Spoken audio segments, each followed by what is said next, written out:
एक शायर ने कहा था, माना कि हमने बहुत कम लिखा, माना कि हमने बहुत कम लिखा, पर जो भी लिखा वो नायाब था।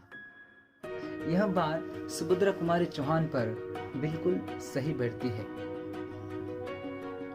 कम लिखने के बावजूद उनकी कविताओं की चर्चा कभी कम नहीं हुई।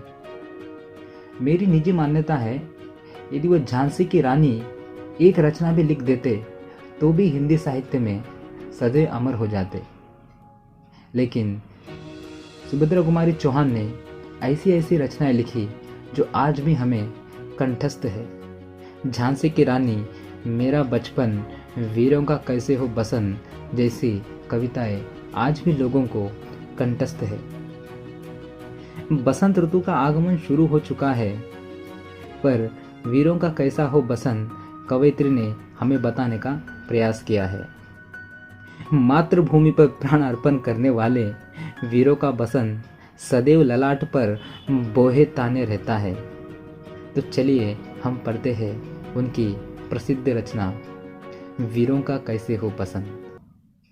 आ रही हिमाचल से पुकार है उधदी गरजता बार बार, आ रही हिमाचल से पुकार है उधदी गरजता बार बार, प्राची पश्चिम भू नभ अपार सब पूछ रहे हैं दिग दिगंत, वीरों का कैसा हो बसंत, वीरों का कैसा हो बसंत। फूली सरसों ने दिया रंग मधु लेकर आ पहुंचा अनंग, फूली सरसों ने दिया रंग मधु लेकर आ पहुंचा अनंग, बदवसुता पुलकित अंग अंग है वीर वेश में किंतु कंद, वीरों का कैसा हो बसंत, वीरों का कैसा हो वसंत। भर रही कोकिला इधर तान मारू बाजे पर उधर गान, भर रही कोकिला इधर तान मारू बाजे पर उधर गान, है रग और रण का विधान मिलने आए है आदि अंत, वीरों का कैसा हो बसंत, वीरों का कैसा हो बसंत। गलबाह हो या हो कृपाण चल चितवन हो या धनुष बाण, गलबाह हो या हो कृपाण चल चितवन हो या धनुष बाण, हो रस विलास या दलित त्राण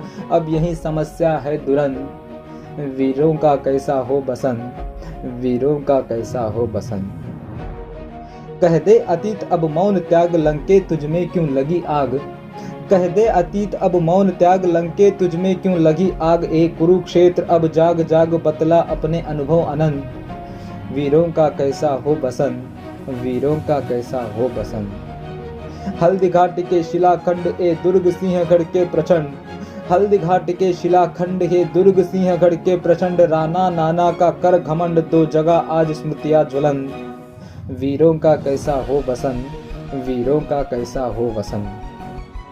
भूषण अथवा कवि चंद नहीं बिजली भर दे वो छंद नहीं, भूषण अथवा कवि चंद नहीं बिजली भर दे वो छंद नहीं, है कलम बंदी स्वच्छंद नहीं फिर हमें बतावे कौन हन, वीरों का कैसा हो वसंत, वीरों का कैसा हो वसंत।